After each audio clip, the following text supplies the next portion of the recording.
Praise the lord అందరికీ. ఈరోజు దేవుడు మనందరితో మాట్లాడేటువంటి మాట ఏంటంటే, ప్రభువు మెచ్చుకుని వాడే యోగ్యుడు కానీ తన్ను తానే మెచ్చుకునేవాడు యోగ్యుడు కాడు. దేవునికి మహిమ కలుగును కాకండి. దేవుడు ఈరోజు యొక్క వాక్యం ద్వారా మనతో మాట్లాడుతూ ఉన్నారు. అయితే ఈ యొక్క వాక్యంలో ఉన్నటువంటి ఆంతర్యాన్ని గ్రహించడానికి మనం ప్రయత్నిద్దాం. చూడండి, దేవుడు చాలా స్పష్టంగా మనతో మాట్లాడుతూ ఉన్నారు. ఏం మాట్లాడుతూ ఉన్నారు?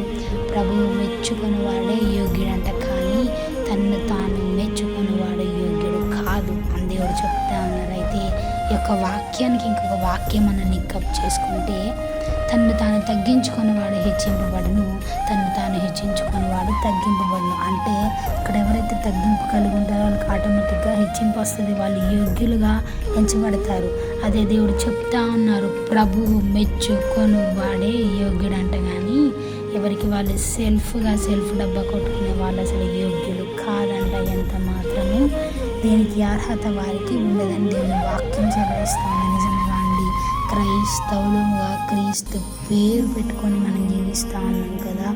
అయితే మనం ఎట్లా ఉంటున్నాం? ప్రభువు మెచ్చుకునే వారిలాగా ఉంటున్నాం. అయితే మనల్ని మనము మెచ్చుకునే వారిలాగా నాకు అన్నీ తెలుసు అని మనల్ని మనం సెల్ఫ్గా అప్పటికప్పుడు మనల్ని మనం మెచ్చుకునే వారిలాగా ఉంటున్నాం. మేము ఒక్కసారి చెక్ చేసుకుందామండి.